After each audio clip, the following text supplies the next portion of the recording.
So you've just received your QR box and you are ready to assemble and ride. Start off by opening the box. Grab the cardboard tabs and pull them out of the insertion hole. And pry the top lid open.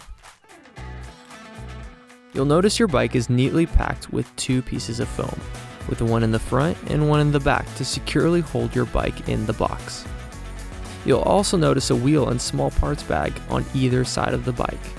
Remove your small parts bag and place it to the side.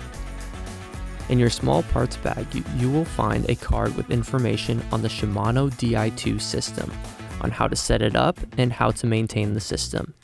You'll also find a cue box, a through axle lever, a seat post wedge, and a Di2 battery charger if you purchased a Di2 bike. Remove your wheel and note the wheel protectors on either side of the axle.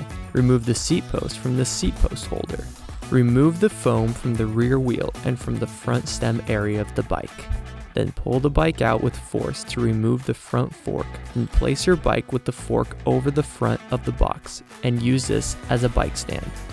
Next, using a 4mm hex wrench, loosen the stem bolts either on the faceplate of the stem or the top of the PR6 stem and rotate your handlebars till they are level with the top tube.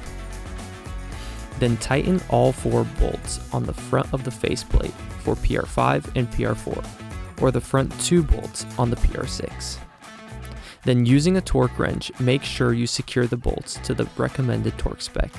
6 Nm is the common spec, but check your bar manufacturer to be sure. Next, we'll install the seat post. If you have a Di2 bike, connect the wire to the battery in your seat post. To install the seat post, ensure if you have a Di2 bike, the cable is clear and free from being pinched when you install your seat post. Insert the seat post, then put the wedge in and push down to the desired height. Using a 4mm hex wrench, tighten down the seat post compression plug.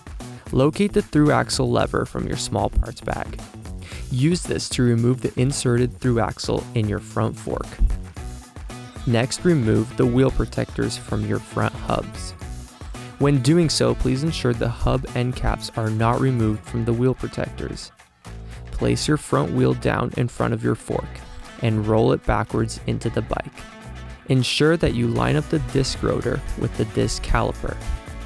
If you are using a rim brake bike, please locate the front quick release skewer in your small parts bag and install this into the front wheel hub. Make sure you open the front brake on your rim bike, then place the fork dropouts over the quick release skewer and tighten it down. Then remember to close the front brake. Locate the cue box in the small parts bag. Take the cue box body and install it on the slider on the back of the seat tube behind the saddle. Be sure the box snaps into place with an audible click. Before we get to riding, make sure all bolts are tightened and torqued to the proper specs. Your seat post should be torqued down to 8 Nm. Your stem bolt should be torqued down to the recommended torque spec from the manufacturer.